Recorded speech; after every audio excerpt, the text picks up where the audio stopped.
नमस्कार class 10th UP board के सभी छात्रों को जय हिंद। तो बच्चों आपके प्री बोर्ड एग्जामिनेशन 2025-26 के लिए बच्चों ये क्वेश्चन पेपर काफ़ी ज़्यादा इम्पोर्टेंट है।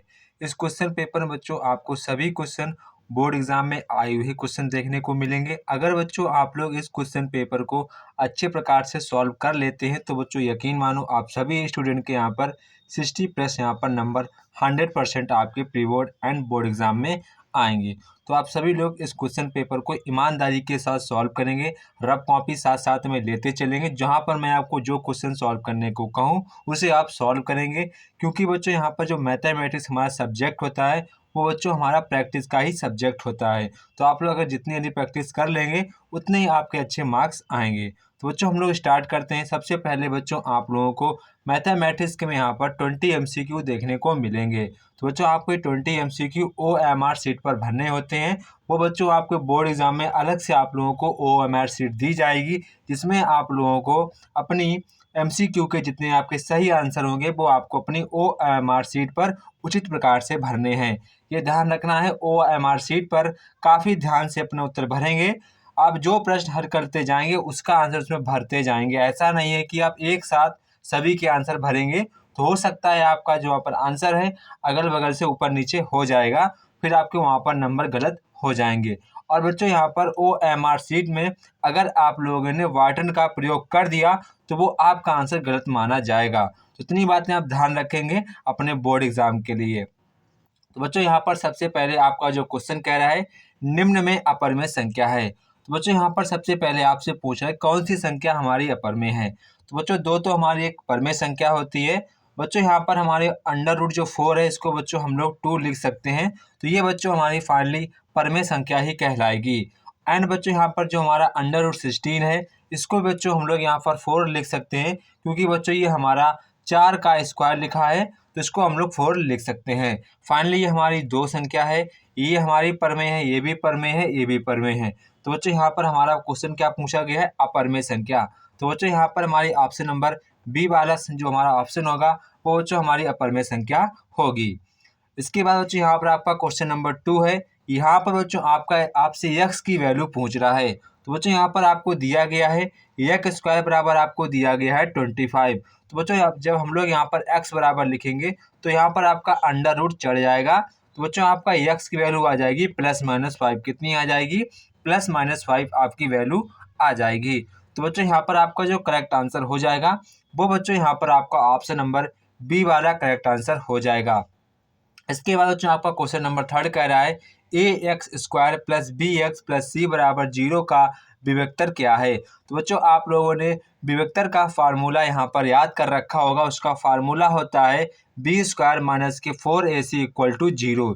ये बच्चों हमारा फार्मूला होता है, पर यहाँ पर हमसे पूछा गया है विवेक्तर। तो बच्चों यहाँ पर हमारा क्या हो जाएगा, जहाँ पर आपको b² - 4ac देखने को मिलेगा वही आपका करेक्ट आंसर हो जाएगा। तो बच्चों यहाँ पर हमारा ऑप्शन नंबर बी वाला करेक्ट आंसर हो जाएगा। इसके बाद बच्चों आपका यहाँ पर क्वेश्चन नंबर 4 है।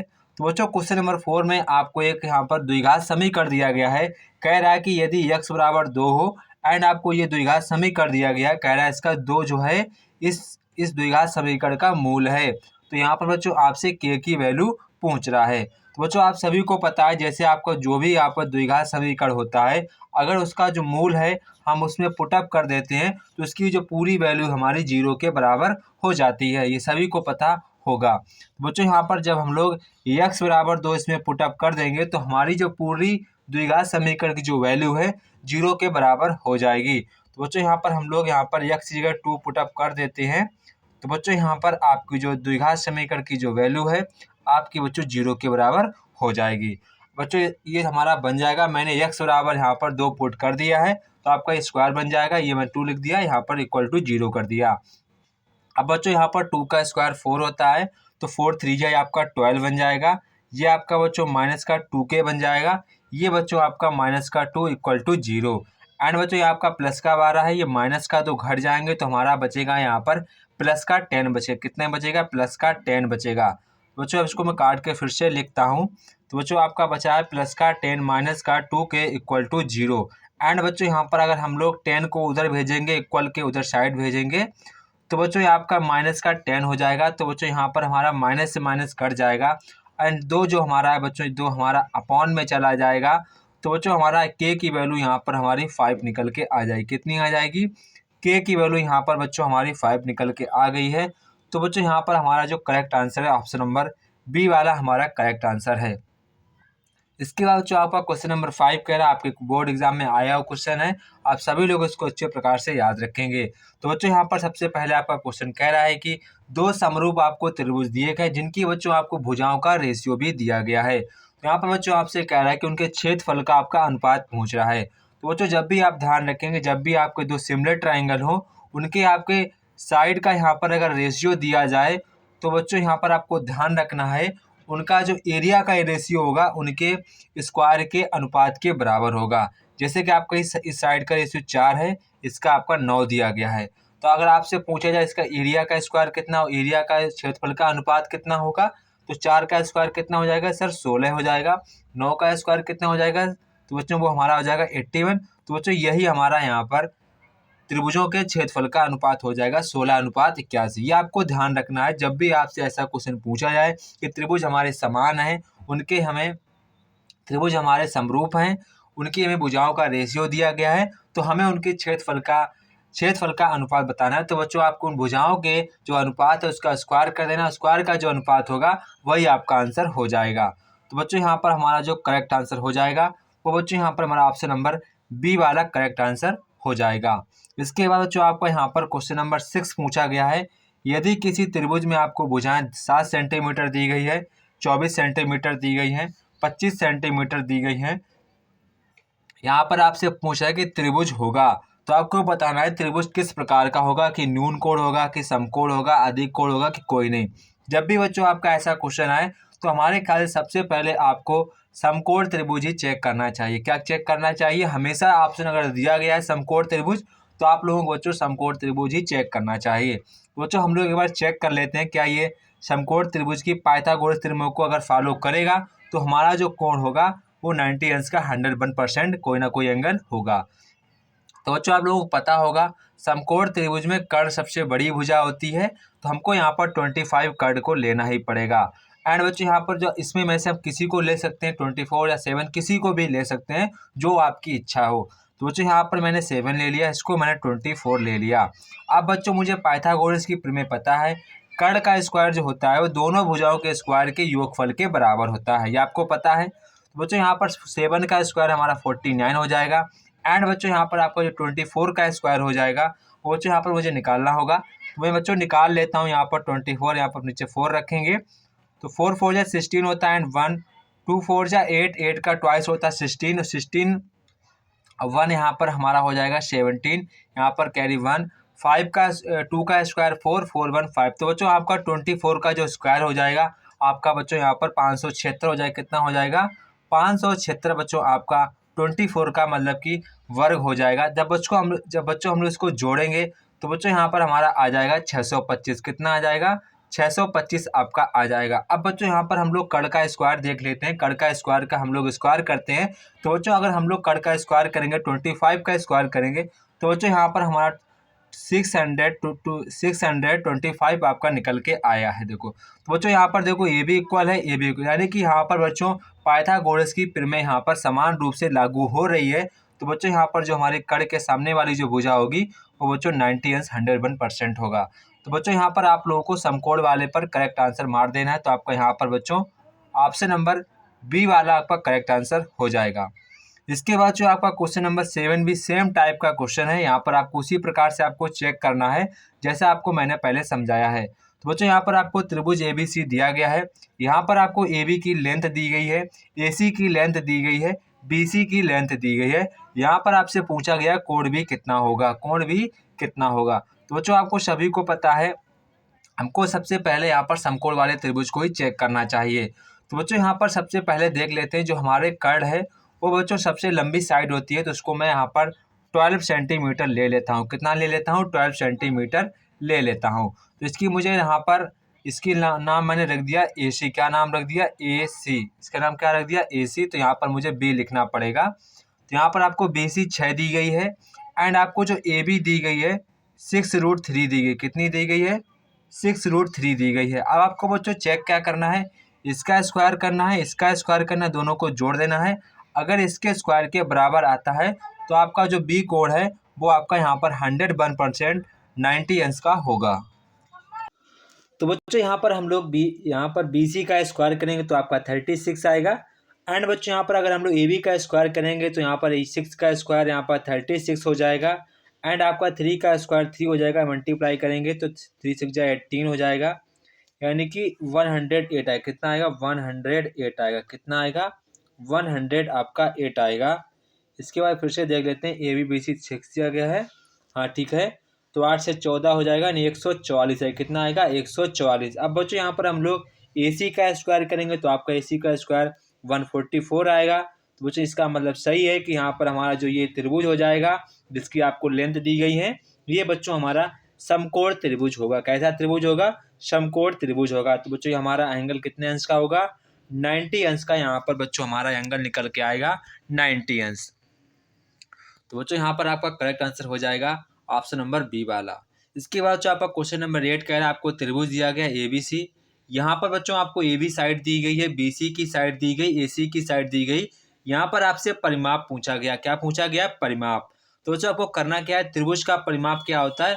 सभी भुजाओं का योगफल। क्या होता है? सभी भुजाओं का योगफल। बच्चों आपको करना क्या है? सभी भुजाओं की लंबाइयों का योगफल कर देना है। बच्चों 8 6 14 होता है, 14 12 कितना हो जाएगा? बच्चों 14 12 हमारा हो जाएगा 26। कितना हो जाएगा? 26 सेंटीमीटर। कितना हो जाएगा? 26 सेंटीमीटर। तो बच्चों यहाँ पर हमारा करेक्ट आंसर हो जाएगा ऑप्शन नंबर बी वाला, हमारा करेक्ट आंसर हो जाएगा। इसके बाद बच्चों क्वेश्चन नंबर 9 है। तो बच्चों क्वेश्चन नंबर 9 यहाँ पर आपसे पूछ रहा है, बिंदु आपको दिया गया, यहाँ पर आपसे भुज पूछा गया है। बच्चों सभी को पता है हमारे बिंदु में भुज होता है और कोटि होता है। जो बच्चों एक्स अक्ष की जो वैल्यू होती है उसको हम लोग भुज कहते हैं, और जो बच्चों बाई अक्ष की जो वैल्यू होती है उसको बच्चों हम लोग कोटि कहते हैं। ठीक है। तो बच्चों यहाँ पर देखो, भुज की वैल्यू कितनी है बच्चों? 4 है। कोटि की वैल्यू कितनी बच्चों है? 5 है। तो यहाँ पर आपसे पूछा क्या गया? भुज। तो आपका आंसर कितना हो जाएगा बच्चों? ऑप्शन नंबर बी वाला आपका करेक्ट आंसर हो जाएगा। इसके बाद अब क्वेश्चन नंबर बच्चों आपका 10 आएगा। बच्चों आपको एक कार्तीय तल बना लेना है। यहाँ पर बच्चों आपका इधर एक्स अक्ष पर हम लोग 3 बार चलेंगे, बाई अक्ष पर हम लोग बच्चों पॉजिटिव दिशा में यहाँ पर 4 यूनिट चलेंगे। तो ये बच्चों आपका बिंदु है 3,4। कितना है? 3,4। तो यहाँ पर बिंदु आपसे आंसर पूछ रहा है कि बाई अक्ष से कितनी दूरी है। ये जो आपका बिंदु है पी, ये बिंदु आपका जो पी है बाई अक्ष से कितना दूर है। तो बच्चों ये दूरी कितनी है? ये दूरी 3 है, तो ये भी दूरी 3 है। तो ये बिंदु जो हमारा है बाई अक्ष से कितनी दूर है बच्चों? 3 मात्रक दूर है। कितना मात्रक? 3 मात्रक। तो बच्चों यहाँ पर आपका ऑप्शन नंबर बी वाला करेक्ट आंसर हो जाएगा। इसके बाद जो आपका क्वेश्चन नंबर 11 है। तो क्वेश्चन 11 बच्चों यहाँ पर कह रहा है कि एक आपको बिंदु दिया गया है, ये आपका बिंदु है 6,8। कितना है? 6,8। इसकी बच्चों डिस्टेंस पूछी गई है मूल बिंदु से। कहाँ से पूछी गई है? मूल बिंदु से डिस्टेंस पूछी गई है। तो बच्चों मूल बिंदु से दूरी का फार्मूला क्या होता है? एक्स स्क्वायर प्लस का बाई स्क्वायर। तो बच्चों यहाँ पर एक्स का स्क्वायर करेंगे तो आपका 36 हो जाएगा, बाई का स्क्वायर करेंगे तो बच्चों यहाँ पर 64 हो जाएगा। इनको बच्चों हम लोग जोड़ेंगे तो आपका 100 हो जाएगा, और 100 का बच्चों जो हमारा स्क्वायर रूट होता है वो 10 होता है। इसका मतलब जो हमारे मूल बिंदु से यहाँ पर बिंदु तक की दूरी है वो 10 मात्रक होगी। कितनी बच्चों होगी? 10 मात्रक होगी। तो बच्चों यहाँ पर हमारा ऑप्शन नंबर बी वाला करेक्ट आंसर हो जाएगा। इसके बाद जो आपका क्वेश्चन नंबर 12 आ गया है। तो बच्चों क्वेश्चन नंबर 12 यहाँ पर कह रहा है आपको बिंदुओं दिए गए हैं, उनके बिंदुओं को आपको मध्य बिंदु के निर्देशांक निकालने। क्या निकालने हैं? मध्य बिंदुओं के आपको निर्देशांक निकालने हैं। तो बच्चों मध्य बिंदु का निर्देशांक का सूत्र क्या होता है? x1 प्लस x2 अपॉन में 2, y1 प्लस y2 अपॉन में 2। तो x1 की वैल्यू यहाँ पर 8 है, x2 की वैल्यू -4 है, अपॉन 2 कर देंगे। यहाँ पर y1 की वैल्यू 5 है, y2 की वैल्यू 3/2 कर देंगे। इसका हाफ करेंगे तो 4 का यानी कि मध्य बिंदु के 2 आ जाएगा, 5 3 8 आधा करेंगे 4। तो आपका मध्य बिंदु का निर्देशांक का सूत्र क्या आ जाएगा? 2,4। कितना आ जाएगा? 2,4 यहाँ पर हमारा correct answer option number B वाला हमारा बच्चों करेक्ट आंसर हो जाएगा। इसके बाद जो क्वेश्चन नंबर 13 कह रहा है, यदि कोई 3 बिंदु बच्चों हैं वो संरेख हैं। कैसे हैं? संरेख मतलब कह सकते हैं कि एक ही मतलब की लाइन में स्थित हैं। तो कह रहा है कि त्रिभुज बनेगा, क्षेत्रफल कितना? पहली बात तो बच्चों त्रिभुज बनेगा ही नहीं, तो क्षेत्रफल कितना होगा, 0 होगा। कितना होगा, 0 होगा। तो बच्चों यहाँ पर हमारा करेक्ट आंसर कितना हो जाएगा, ऑप्शन नंबर बी वाला करेक्ट आंसर हो जाएगा। इसके बच्चों क्वेश्चन नंबर 14 है। इसका सभी लोग आंसर मुझे बच्चों कमेंट बॉक्स में कमेंट करके बताएंगे। देखते हैं कितने बच्चे हमारे जाबाज खिलाड़ी हैं जो इसका आंसर मुझे कमेंट कर पाएंगे। इसके बच्चों क्वेश्चन नंबर 15 तो काफ़ी आसान है। कॉट 90 माइनस थीटा यहाँ पर हो जाएगा टेन थीटा, जो कि यहाँ पर आपका ऑप्शन नंबर बी वाला करेक्ट आंसर हो जाएगा। इसके बाद आपका क्वेश्चन नंबर यहाँ पर 16 है बच्चों। यहाँ पर आपसे थीटा की वैल्यू पूछी गई है। तो बच्चों जब भी आपको ऐसे क्वेश्चन आए तो आपको पता करना है कि 1/2 साइन में किसकी वैल्यू होती है। बच्चों 1/2 हमारी साइन में 30 की वैल्यू होती है, साइन से हट जाएगा तो यहाँ पर थीटा की वैल्यू बच्चों हमारी 30 अंश आ जाएगी। कितनी आ जाएगी, 30 अंश। तो बच्चों यहाँ पर हमारा correct answer option number B वाला हमारा करेक्ट आंसर हो जाएगा। इसके बाद जो आपका क्वेश्चन नंबर 17 पूछ रहा है कि वृत्त की परिधि किसके बराबर होगी। जो आपकी वृत्त की परिधि होती है गोल गोल में, उसको किसके बराबर होगी, यहाँ पर आपको ऑप्शन नहीं है। तो बच्चों यहाँ पर हम लोग इसके सूत्र पर चलते हैं। कहाँ पर चलते हैं, सूत्र पर चलते हैं। आपका सूत्र क्या है, 2πr। क्या है, 2πr। अगर बच्चों हम लोग इसको ऐसे लिख लें, पाई गुणे 2r, ऐसे तो कोई दिक्कत। अब देखो त्रिज्या का दोगुना क्या कहलाता है बच्चों, व्यास कहलाता है। क्या कहलाता है, व्यास। तो बच्चों यहाँ पर जो वृत्त की परिधि उसको हम लोग ये भी लिख सकते हैं, पाई गुणे व्यास हम लोग लिख सकते हैं। तो बच्चों यहाँ पर हमारा ऑप्शन नंबर बी वाला करेक्ट आंसर हो जाएगा। इसके बाद आपका क्वेश्चन नंबर 18 है। तो बच्चों क्वेश्चन कह रहा है कि यदि किसी वृत्त का जो परिमाप है क्षेत्रफल के संख्यात्मक मान के बराबर हो तो आपको यहाँ पर त्रिज्या निकालनी है। तो बच्चों अगर हम लोग वृत्त का क्षेत्रफल 2πr, पाई स्क्वायर होता है, एंड उसका जो परिमाप होता है वो 2πr होता है, अगर इसको हम इक्वल कर देंगे तो यहाँ पर आपसे रेडियस पूछा। तो बच्चों यहाँ से पाई से पाई कट जाएगा, एक आर से बच्चों यहाँ पर आर कट जाएगा। तो यहाँ पर हमारी रेडियस की वैल्यू कितनी आएगी, 2 मात्रक। कितनी आएगी, 2 मात्रक। यहाँ पर हमारा आंसर होगा 2 मात्रक। तो यहाँ पर ऑप्शन नंबर बी वाला आपका करेक्ट आंसर हो जाएगा। इसके बाद बच्चों आपका क्वेश्चन नंबर यहाँ पर 19 कह रहा है कि एक कार के पहिए का जो व्यास है 70 सेंटीमीटर, तो आपको इसकी परिधि बतानी है। तो बच्चों परिधि का सूत्र क्या होता है, 2πr। अगर इसका व्यास यहाँ पर आपका 70 है तो इसका यहाँ पर रेडियस कितना हो जाएगा, व्यास का आधा क्या बच्चों होता है, रेडियस आधा कर देंगे तो कितना हो जाएगा, 35। कितना हो जाएगा, 35। अब यहाँ पर मैं वैल्यू पुटअप कर दूंगा तो 2π की वैल्यू कितनी होती है, 22/7, एंड यहाँ पर मैं 35 लिख दूंगा। तो बच्चों यहाँ आपका 5 से कट जाएगा, 5 सत्ते 35, 5 दूनी 10 और 10 का गुणा 22 में करें तो 210। कितना आ जाएगा, 210 आपका यहाँ पर ऑप्शन नंबर बी वाला करेक्ट आंसर हो जाएगा। इसके बाद बच्चों यहाँ पर आपसे कह रहा है कि आपको एक घन की भुजा दी गई 1 सेंटीमीटर, तो आपसे घन का आयतन पूछा गया है। तो बच्चों आपको ये घन दिया गया है, यहाँ पर आपको इसकी भुजा दी गई है 1 सेंटीमीटर, तो आपसे आयतन पूछा गया है। तो घन का आयतन क्या होता है, भुजा क्यूब। क्या होता है, भुजा क्यूब। यानी कि 1 का क्यूब करेंगे तो 1, तो यहाँ पर हमारा आंसर आ जाएगा 1 घन सेंटीमीटर। कितना आ जाएगा, 1 घन सेंटीमीटर। तो बच्चों ये हमारे 20 MCQ होंगे। आपको बच्चों एक भी MCQ अपने एग्जाम में गलत नहीं करना है, सारे के सारे आपको सही MCQ करके आने हैं। सभी लोग थम्स अप करेंगे अगर सभी के सभी लोग, बोर्ड का टारगेट है कि हमारे सभी MCQ सही होने चाहिए। यहाँ से बच्चों हमारा क्वेश्चन नंबर 20 बनाता है। अगर बच्चों आपको कोई भी क्वेश्चन यहाँ पर नहीं आता है तो बच्चों आप हमसे प्रॉपरली इस नंबर पर कोई भी आपका डाउट होगा हम बच्चों क्लियर करेंगे। मैं तो यहाँ पर अगर वीडियो पूरा बना दूँ, लेकिन बच्चों यहाँ पर वीडियो थोड़ी सी लंबी हो जाएगी, फिर जिसे आप लोग यहाँ पर देखना पसंद नहीं करते हैं लंबी वीडियो को, तो ऐसा आप ही लोग करते हैं। अगर आपको फिर भी कोई डाउट रहता है तो बच्चों यहाँ पर आप लोग दिए हुए नंबर पर हमसे प्रॉपरली डाउट पूछ सकते हैं। जो भी आपको क्वेश्चन नहीं आ रहा है मैं बच्चों बड़ी ईमानदारी के साथ सभी लोगों को सॉल्व करके क्वेश्चन बताऊंगा। इसकी मैं बच्चों 100% की गारंटी लेता हूँ। आपका कोई भी डाउट होगा मैं क्लियर करूंगा, ठीक है, किसी भी सब्जेक्ट का होगा। तो बच्चों यहाँ पर आपका सबसे पहले क्वेश्चन यहाँ पर कह रहा है कि आपको 5005 के अभाज्य फैक्टर करने। क्या करना है, इसके आपको फैक्टर करने। जैसे कि आप लोगों ने छोटी क्लासों में लासा मासा निकाला करते हैं, तो इसको आपको लासा निकाल देना प्रॉपरली, ठीक है, लासा आपको प्रॉपरली निकाल देना। इसके बाद आपको लिख देना है। इसके बाद यहाँ पर आपसे कह रहा है कि 2 पेंसिल 3 रबड़ का मूल्य 9 रुपया है, 9 पेंसिल 6 रबड़ का मूल्य यहाँ पर 18 रुपये है। तो आपको 1 पेंसिल 1 रबड़ का मूल्य ज्ञात करना है। तो बच्चों हम लोग लिख लेंगे, माना कि 1 पेंसिल का मूल्य x रुपये है, माना कि 1 रबड़ का मूल्य ₹22 है। आप ये पहले ऐसे लिख लेंगे, ठीक है। तो बच्चों यहाँ पर अगर हम 2 पेंसिल लेंगे तो कितना मूल्य हो जाएगा बच्चों, हमारा 2x हो जाएगा। एंड अगर हम 3 रबड़ लेंगे, 1 रबड़ का मूल्य 22 मैंने माना था, तो 3 रबड़ का मूल्य कितना हो जाएगा, ₹22। तो आपका कितना और कुल रुपए कितना खर्च हुआ है 9 रुपए। तो आपका एक पहला समीकरण ये बन गया। इसी प्रकार से बच्चों हम लोग 9x 6y इक्वल टू 18, ये आपको क्वेश्चन, आप दोनों क्वेश्चन को सॉल्व कर लेना, आपका आंसर आ जाएगा। सभी लोग मुझे एक पेंसिल एक रबड़ का मूल कमेंट बॉक्स में कमेंट करके बताएंगे। इसके बाद जो आपका क्वेश्चन नंबर गा कह रहा है कि ऐसी दो संख्याएं आपको बतानी है बच्चों जिनका योग यहाँ पर 17 है एंड उसका जो गुणनफल है बच्चों वो हमारा 182 है। तो बच्चों हम लोग मान लेते हैं कि जो हमारी पहली संख्या है वो मैंने x मान ली। अब बच्चों अगर हमारी, जैसे कि हमने कह दिया कि हमारा दो संख्याएं 10 हैं, एक संख्या 7 है, तो नेक्स्ट नंबर हमारा 3 होगा। तो मैंने किया कैसे, माइनस किया। क्या किया है, माइनस किया है। तो अगर मैं मान लेता हूँ कि जो हमारी पहली संख्या है, माना कि हमारी पहली संख्या x है, तो दूसरी संख्या बच्चों हमारी क्या हो जाएगी, 27 माइनस क्या हो जाएगी, 27 माइनस के x। यहाँ पर क्या गया, जो इसका मल्टीप्लीकेशन है वो आपको यहाँ पर 182 दिया गया। तो मैं इसका मल्टीप्लीकेशन कर लेता हूँ, इसके इक्वल टू में 182 लिख लेता हूँ। अब बच्चों आप लोगों को इस क्वेश्चन को सॉल्व करना है, x की निकाल लेनी है वैल्यू। एक बार x की वैल्यू यहाँ पुटअप करनी, एक बार यहाँ पुटअप करनी, आपकी दोनों संख्या निकल के आ जाएंगी। ठीक है बच्चों, इतना आपको करना होगा। इसके बाद आपका क्वेश्चन नंबर घ कह रहा है बच्चों, यहाँ पर आपको वर्ग के विकर्ण दिए गए हैं, सम्मुख विकर्ण कैसे दिए गए हैं, सम्मुख शीर्ष दिए गए हैं।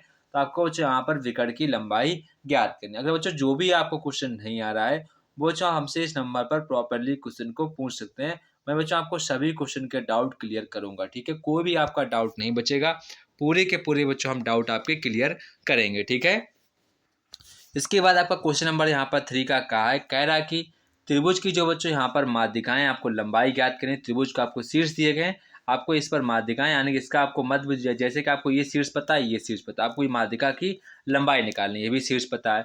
सबसे पहले यहाँ पर आपका बच्चों कार्य होता है कि आपको मध्य बिंदु पता होना चाहिए। क्या पता होना चाहिए, मध्य बिंदु पता होना चाहिए। तो आपको शीर्ष दिए गए हैं, तो आप दोनों बिंदुओं से मध्य बिंदु निकाल लेंगे। फिर इस वाले शीर्ष से मध्य बिंदु के बीच की वो निकाल लेंगे दूरी, तो आपकी माध्यिका की लंबाई आ जाएगी। तो इसी प्रकार से आप सभी माध्यिका की लंबाई निकाल सकते हैं। ठीक है बच्चों, इसके बच्चों यहाँ पर आपका क्वेश्चन नंबर खा कह रहा है कि यदि आपको कॉट 15 कॉट ए 8 दिया, तो इसको हम लोग बच्चों सबसे पहले ऐसे लिखेंगे, कॉट ए बराबर 8/15। अब बच्चों यहाँ पर कॉट ए बराबर क्या होता है, सबसे पहले आपको यहाँ पर समकोण त्रिभुज बनाकर सॉल्व करना होगा। इसके बाद सभी वैल्यू आप निकाल लेंगे। ठीक है, ये बड़ा आसान क्वेश्चन है।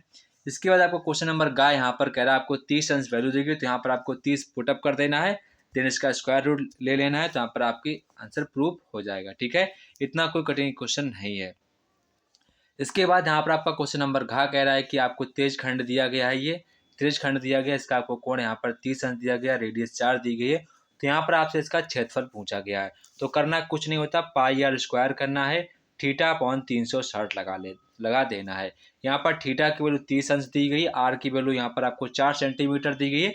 सेम आपको एक फार्मूला लगा देना, आपका आंसर आ जाएगा। ठीक है बच्चों, इसके बच्चों आपका क्वेश्चन नंबर 4 का कह रहा है कि एक खिलौना आपको 3 सेंटीमीटर त्रिज्या वाले शंकु के आकार का, किसके आकार का, शंकु के आकार का, उसी के त्रिज्या पर एक अर्धगोले को अध्यारोपित किया जाता है जिसकी यहाँ पर ऊंचाई 15 सेंटीमीटर। तो खेल जो हमारा टॉय है उसका आपको संपूर्ण पृष्ठीय क्षेत्रफल निकालना है। तो बच्चों देखो डायग्राम हमारा कैसे बनेगा, ये आपका यहाँ पर एक शंकु था जिस पर बच्चों यहाँ पर एक अर्धगोलाकार लगाया जाता है। ये आपका खिलौना है, इसकी बच्चों जो आपकी लंबाई दी गई है 15.5 सेंटीमीटर दी गई है।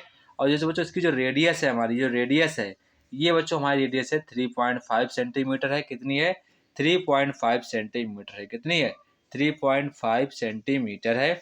यहाँ पर कह रहा है खिलौने की जो संपूर्ण ऊंचाई है, ये पूरी जो ऊंचाई बच्चों है वो आपकी 15.5 सेंटीमीटर है। तो बच्चों आपको जो रेडियस तो इसकी बराबर होगी जितनी इसकी उतनी, आपको 3.5 इससे कर देना माइनस, तो आपकी शंकु की ऊंचाई यहाँ पर आ जाएगी। इसके बाद यहाँ पर आपको अर्धगोले का संपूर्ण पृष्ठीय का सूत्र लगाना है। इसके बाद यहाँ पर आप लोगों को शंकु के संपूर्ण पृष्ठीय का क्षेत्रफल का सूत्र लगाना है। इसके बाद आपका आंसर आ जाएगा, दोनों को जोड़ देना है। इसके बाद यहाँ पर आपको बच्चों लघु विधि द्वारा आपको समांतर माध्य निकालना है। ये बच्चों आप लोगों को क्वेश्चन अच्छे प्रकार से प्रिपेयर कर लीजिए, आपके बच्चों बोर्ड एग्जाम के लिए एंड प्री बोर्ड एग्जाम के लिए काफ़ी ज़्यादा इंपॉर्टेंट क्वेश्चन। आपको जो भी क्वेश्चन नहीं आएगा बच्चों आप पूछ सकते हैं हमसे प्रॉपरली, जो भी आपको क्वेश्चन नहीं आएगा हम प्रॉपरली ईमानदारी के साथ सभी क्वेश्चन का आंसर आपको बताएंगे। इसके बाद यहाँ पर बच्चों आपको कह रहा है एक घड़ी की जो मिनट वाली सुई है वो 14 सेंटीमीटर लंबी है सुई द्वारा 5 मिनट में रचित क्षेत्रफल ज्ञात कीजिए। तो सबसे पहले बच्चों आपको पता करना होगा कि सुई ने कितने अंश का कोण बनाया है, कितने अंश का कोण बनाया है, सबसे पहले आपको ये पता होना चाहिए, तभी आप इसका निकाल पाएंगे आंसर। तो सबसे बड़ा टारगेट क्या रखेंगे कि सुई जो हमारी है 1 मिनट में कितने अंश का कोण बनाती है, ये आपको पहले पता होना चाहिए, ठीक है। इसके बाद यहाँ पर बच्चों क्वेश्चन नंबर घ कह रहा है कि 5 सेंटीमीटर रेडियस से वृत्त है, ऐसी 2 स्पर्श रेखाएं खींचिए जिनकी यहाँ पर ये आपको कोण पर झुकी हो। तो ये आपके क्वेश्चन आउट ऑफ सिलेबस है। अब हो सकता है कभी कभार आ जाए ना जाए, इसलिए मैंने लिख दिया। हो सकता है आ जाए, हो सकता है ना आ जाए, पर यहाँ पर मैंने लिख दिया, ठीक। इसे आप प्रिपेयर नहीं करना है। इसके बाद यहाँ पर आपका क्वेश्चन नंबर 5 का क्या कह रहा है, सिद्ध कीजिए कि √5 एक अपरमेय संख्या है। मोस्ट इंपॉर्टेंट क्वेश्चन है आपके एग्जाम के लिए, ठीक है। इसको आप अच्छे प्रकार से तैयार कर लेना है। इसके बाद यहाँ पर कह रहा है कि 2 व्यक्तियों की जो आय है, उनकी आय का जो अनुपात है 9:7 दिया गया है, उनके खर्चे का अनुपात इतना दिया गया है। तो कह रहा है कि यदि प्रत्येक व्यक्ति जो प्रति माह आय 2,000 रुपये बचाता है, तो यहाँ पर आपको बताना है कि उनकी मासिक आय क्या है। उनकी आपको क्या बतानी है, मासिक आय यहाँ पर आपको ज्ञात करनी है। तो आसान क्वेश्चन आप लोग कर सकते हैं। अगर आप नहीं लगा पाते हैं तो आप हमसे इस नंबर पर पूछ सकते हैं। जो भी आप क्वेश्चन नहीं लगा पाएंगे वो आप हमसे इस नंबर पर पूछ सकते हैं। एक बार नंबर मैं फिर से लिख देता हूँ। ये बच्चों यहाँ पर हमारा नंबर रहा। अगर आप नहीं लगा पाते हैं तो आप हमसे इस नंबर पर प्रॉपरली क्वेश्चन को बच्चों पूछ सकते हैं। मैं ईमानदारी के साथ बताऊँगा, ठीक है। इसके बाद जो क्वेश्चन नंबर यहाँ पर ग आता है, कह रहा है कि एक नदी के ऊपर एक पुल के तट पर 45 अंश का कोण बनाता है। यदि नदी के ऊपर पुल की जो लंबाई 150 मीटर हो तो नदी की आपको चौड़ाई ज्ञात करनी है। ये बच्चों जब मैं हाई स्कूल में था तब भी क्वेश्चन आया था, तो मैंने तो लगा लिया था। थोड़ा सा इशू हो गया था, तो आप लोग इसको अच्छे प्रकार से लगाइएगा। काफ़ी ज़्यादा इंपॉर्टेंट क्वेश्चन है। अगर आप नहीं लगा पाते हैं, पहली बात सभी बच्चे इसका आंसर मुझे कमेंट बॉक्स में कमेंट करके बताएंगे। देखते हैं कितने छात्र इसका आंसर कमेंट बॉक्स में कमेंट करके बता पाते हैं। तो जय हिंद बच्चों, फिर मिलते हैं अपने नेक्स्ट वीडियो में। तब तक की आप सभी लोगों को जय हिंद।